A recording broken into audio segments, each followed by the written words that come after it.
독한 년. 마을 사람들은 모두 그렇게 불렀습니다. 저 화씨 영감네 마누라 있잖아. 사람이 어쩜 저렇게 독할 수가 있어?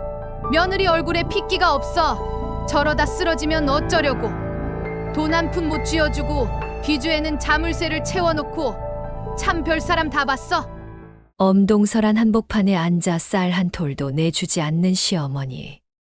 며느리 손이 동상으로 퉁퉁 부어도 눈 하나 깜짝하지 않는 철석 같은 여자. 마을 우물가에서는 매일같이 화씨 영감네 시어머니 욕이 끊이지 않았습니다. 하지만 아무도 몰랐습니다. 저 독한 여자의 방 안에 무엇이 숨겨져 있는지. 뒤주 속 자물쇠 안에 담겨 있는 것이 쌀이 아니라는 사실을. 그리고 그 비밀이 두 집안의 운명을 통째로 바꾸어 놓을 줄은 아무도 짐작조차 못하고 있었습니다. 앞으로도 야담 동행이 이어질 수 있도록 구독과 좋아요 부탁드립니다. 구독하신 모든 분들의 앞날에 행복과 건강이 가득하시길 바라며 이야기를 시작하겠습니다. 유난히 눈이 많이 내리던 겨울이었습니다. 충청도 어느 산골 마을, 화씨 집안의 초가에는 온기라고 부를 만한 것이 없었습니다. 부뚜막은 며칠째 식어 있었고 방 안에 놓인 물동이엔 살얼음이 끼었습니다. 처마 밑에 매달린 고드름은 사람 팔뚝만 하게 굵어졌고 문풍지는 밤새 황소 울음 같은 소리를 내며 파르르 떨었습니다. 어머님, 아궁이에 삭정이 몇 개만 넣어도 되겠습니까? 손이 굳어서 빨래를 짤 수가 없습니다. 며느리 연희의 목소리가 떨렸습니다. 21살, 시집 온 지 가질년이 된 새댁이었습니다. 볼은 추위에 벌겋게 달아올랐고 동상으로 부어오른 손끝은 이미 감각을 잃어가고 있었습니다. 얼마나 추운지 숨을 내쉴 때마다 입김이 그대로 굳을 것 같았습니다. 안방문이 삐걱 열렸습니다. 화씨 영감의 아내 박씨가 나왔습니다. 예순을 바라보는 나이에도 허리가 꼿꼿했습니다. 눈빛이 매서웠고 말이 칼 같았습니다. 마른 광대뼈에 살이 없어 얼굴이 더 날카로워 보였습니다. 작정이가 하늘에서 뚝 떨어지냐? 내가 산에 가서 해오면 될 것 아니냐? 어머님, 눈이 허벅지까지 쌓였습니다. 산에는 발이 없냐, 손이 없냐? 박 씨는 문을 닫았습니다. 쾅 소리가 연희의 가슴을 때렸습니다. 연희는 부엌 바닥에 주저앉았습니다. 손끝에서 찬기가 어깨까지 타고 올랐습니다.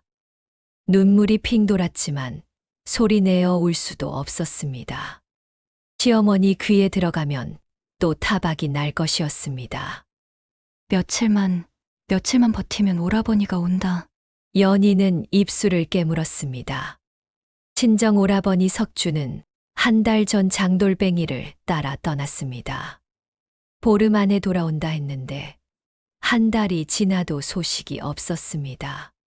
친정어머니 혼자 지낸다는 말에 연희는 밤마다 가슴을 쥐어 뜯었습니다.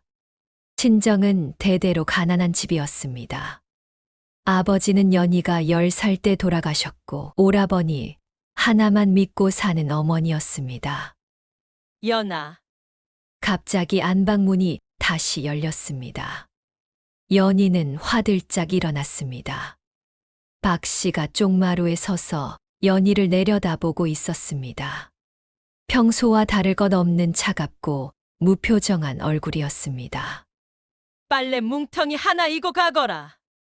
연희가 눈을 깜빡였습니다. 빨래요? 그래, 묵은 빨래다. 냄새가 나서 못 쓰겠다. 아랫마을 개울이 물살이 새서 얼음이 덜 얼었을 게야. 거기 가서 빨고 오너라. 연희는 말문이 막혔습니다. 이 겨울에, 이 추위에, 빨래라니. 어머님, 지금 개울물에 손을 담그면 동상이. 동상 걸려봤냐? 걸려보지도 않고 겁부터 집어먹지 마라. 하지만 어머님, 아랫마을 가는 길에 내 친정이 있지 않느냐? 가는 김에 들렀다 오거라. 어차피 닷새째 보고 싶어서 산만 쳐다보고 있었잖느냐? 연희의 눈이 커졌습니다. 친정. 그 말에 심장이 쿵 내려앉았습니다. 어머니. 혼자 계신 어머니. 하지만 기쁨보다 의심이 먼저 왔습니다. 왜 갑자기?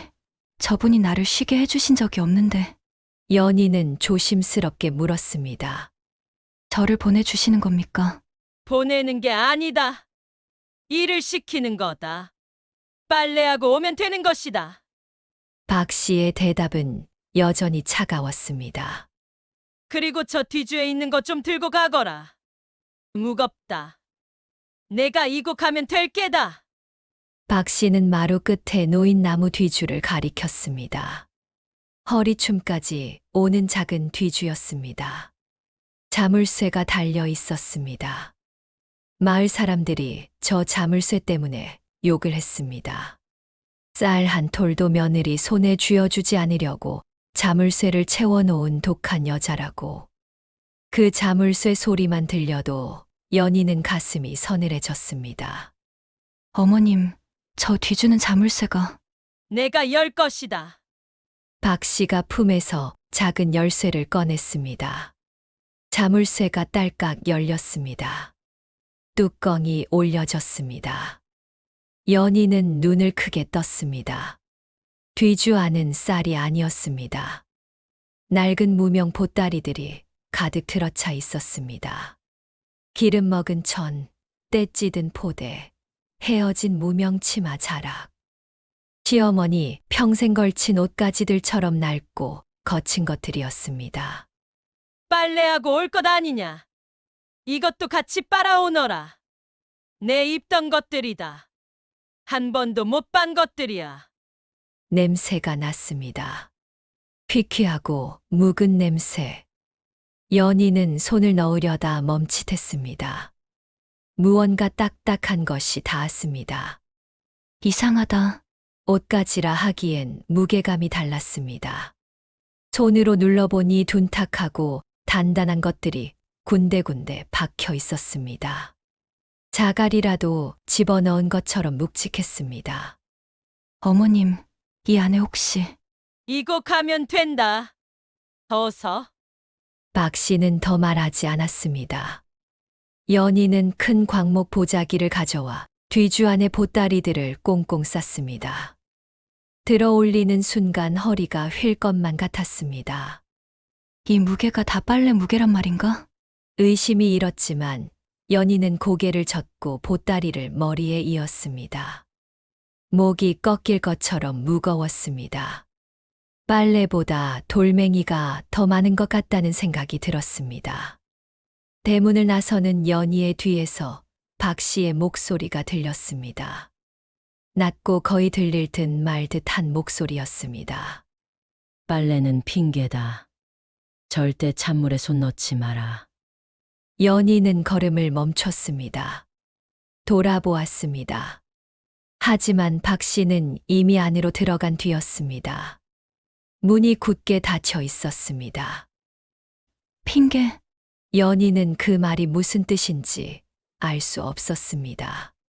그냥 내뱉은 말이겠거니 하고 발을 뗐습니다.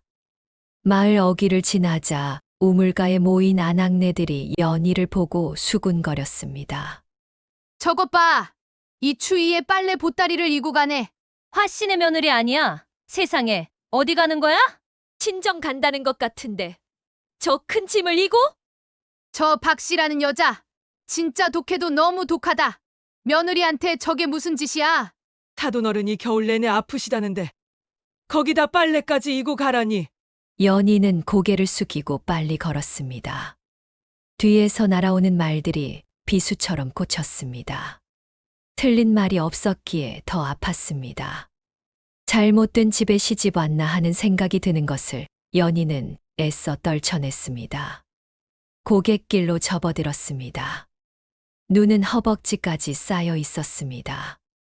길인지 낭떠러지인지 분간이 안 됐습니다.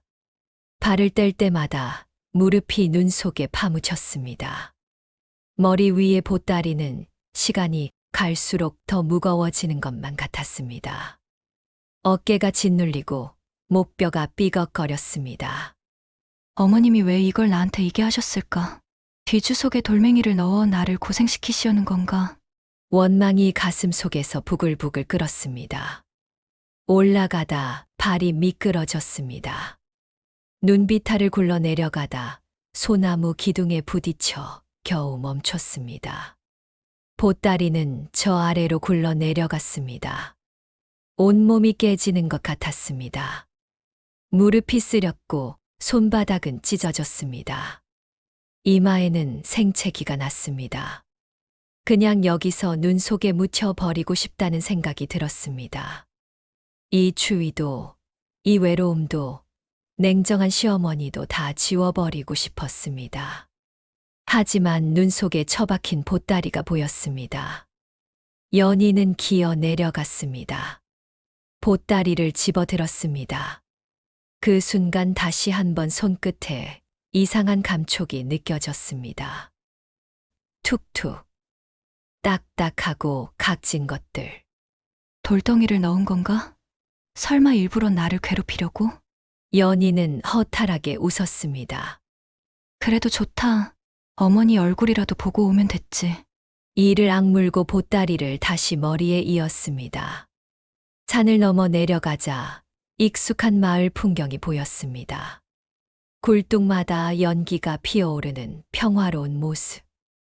저녁밥을 짓는 향기가 멀리서도 퍼져왔습니다. 그런데 연희의 눈이 멈췄습니다. 저 구석 친정집 굴뚝에서는 연기가 나지 않았습니다. 어머니. 연희는 보따리를 인 채 뛰었습니다.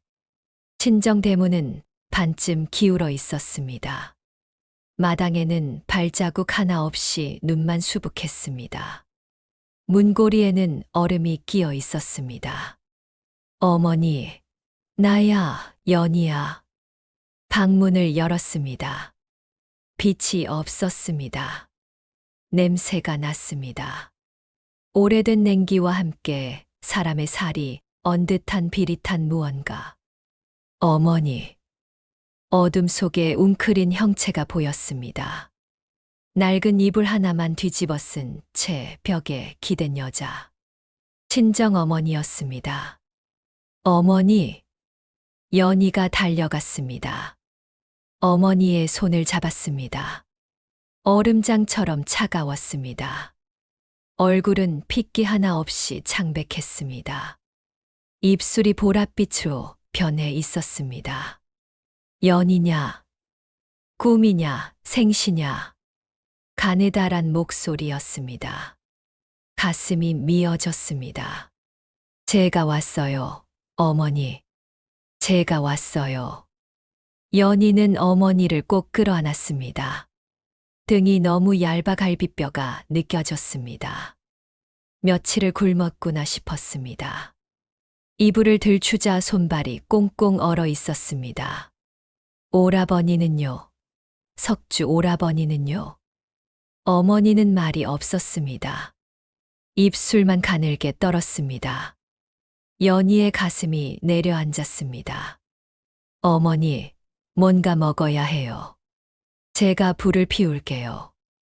일어서다 발에 보따리가 걸렸습니다. 연희는 잠깐 망설이다 보따리를 풀었습니다. 어머님 옷가지를 좀 들고 왔어요. 빨아오라 하셨어. 어머니 상태가 이러신데 빨래가 무슨. 보자기를 풀자 묵은 천들이 쏟아졌습니다. 어머니가 힘겹게 몸을 일으켰습니다. 그거 뭐냐?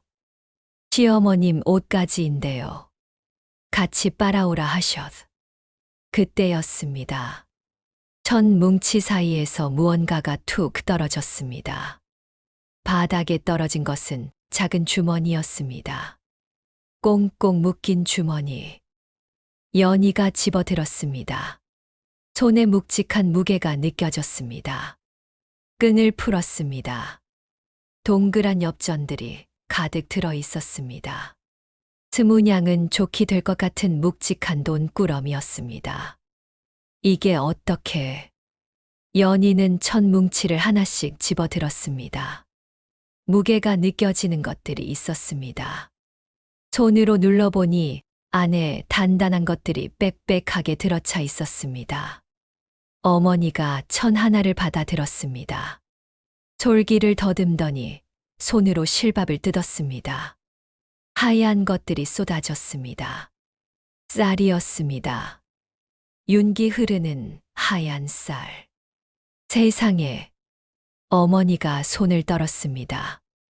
연희도 급히 다른 천들을 뜯기 시작했습니다. 낡은 포대 안에서 말린 무가 나왔습니다.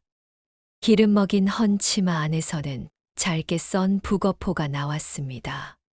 솜 같다고 생각한 천 안에서는 새하얀 목화솜이 구름처럼 피어올랐습니다. 한 번도 쓰지 않은 새솜이었습니다.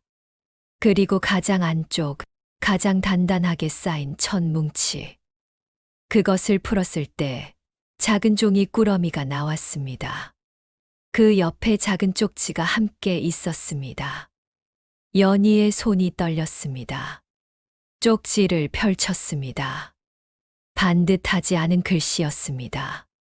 힘들여 쓴 글씨, 무릎 꿇고 쓴 것 같은 글씨. 연희는 소리내어 읽었습니다. 사돈 어른께 여쭙니다. 엄동의 며느리 등에 짐을 지워 보내는 것 욕하지 마십시오. 산길에 도둑이 많으니 귀한 것일수록 허름하게 싸야 합니다. 돈으로 당장 땔감을 사십시오. 쌀은 죽부터 끓이시고 북어포는 국을 끓이시면 기력이 납니다. 새솜은 이불을 만드십시오. 그리고 종이 꾸러미 안에 든 약은. 연희가 멈췄습니다. 종이 꾸러미를 열었습니다. 쌉쌀한 냄새가 났습니다. 말린 뿌리와 열매들이 가득했습니다. 계속 읽었습니다. 그 약은 제 폐약입니다. 각혈을 하는 이에게 쓰는 약으로 고을 약방에 팔면 쌀 여러 말값은 받을 것입니다. 팔아서 쓰십시오. 그리고 며느리는 절대 찬물에 손 넣지 마십시오. 빨래는 핑계입니다. 부디 살아서 봄에 만납시다. 화씨 집 안 사람 박씨 드림. 쪽지를 읽는 연희의 목소리가 떨렸습니다. 어머니도 울고 있었습니다. 종이 꾸러미를 가슴에 꼭 끌어안고 소리 없이. 어머님이. 연희가 입을 열지 못했습니다. 그 독한 여자가 돈도 쌀도 솜도 약도 그 뒤주속 자물쇠 안에 다 숨겨두고 있었습니다. 내 폐약. 연희의 머릿속에 기억들이 번개처럼 스쳤습니다. 시어머니가 새벽에 기침을 삼키던 모습. 손수건을 급히 감추던 모습. 아궁이 불 피우려는 연희에게 화를 내며 돌아서던 순간 어깨가 잠깐 떨렸던 것. 냉방에 며느리를 두고 따뜻한 물 한 그릇도 못 마시게 하던 그 독한 소리들. 그것이 모두 다른 뜻이었다는 말입니까? 각혈. 연희의 심장이 내려앉았습니다. 그냥 기침이 아니었습니다. 피를 토하고 계셨던 것입니다. 폐가 망가져가는 것을 알고 있었던 것입니다. 그 약을 드시지 않고 이리로 보내셨습니다. 당신 살 약을 팔아서 사돈을 살리라 하셨습니다. 어머니, 저 가야 해요.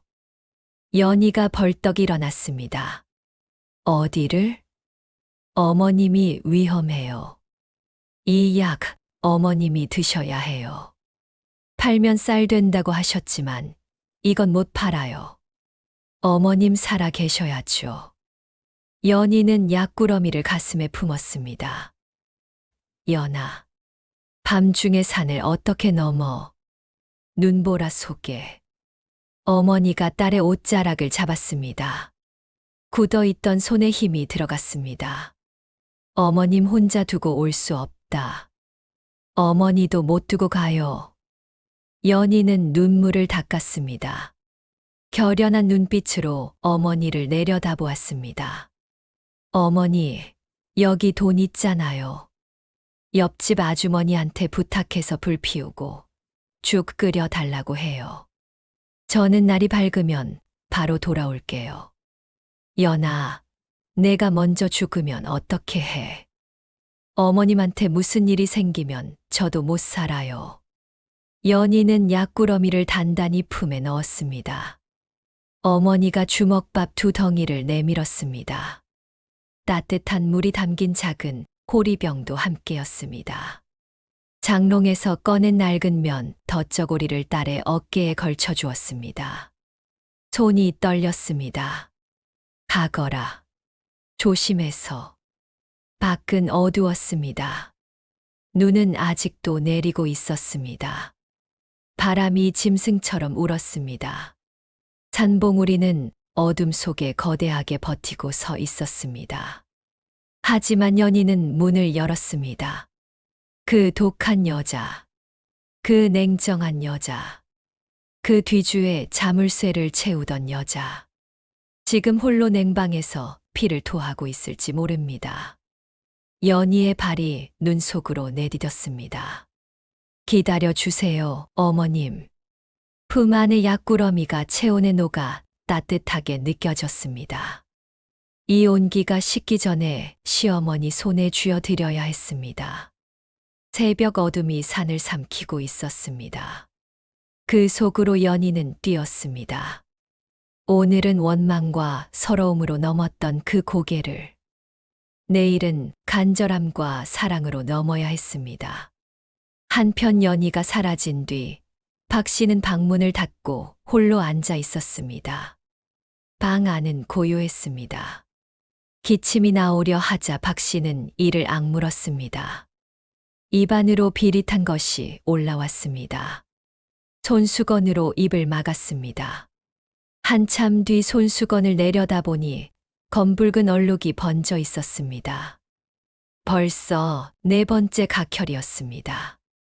박 씨는 손수건을 이불 밑에 깊이 쑤셔 넣었습니다. 빈 방에 홀로 앉아 천장을 올려다보았습니다. 거미줄 친 낡은 석가래가 보였습니다. 잘 가거라. 아무도 없는 방에 대고 박 씨가 중얼거렸습니다. 목소리는 가늘었습니다. 그 독한 여자의 눈가에 무언가 맺혔다가 빠르게 사라졌습니다.